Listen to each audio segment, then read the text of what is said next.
एका वकिलाच्या लेखणीनं त्याच्या कायद्याच्या आखणीनं आमच्या हक्काचं लेखन व माय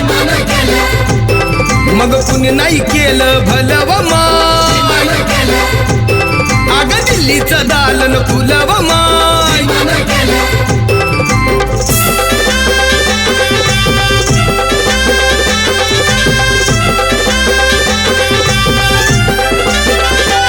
तुमच्या पोरानं शाळेत शिकावं आशाला जारीला मुकावं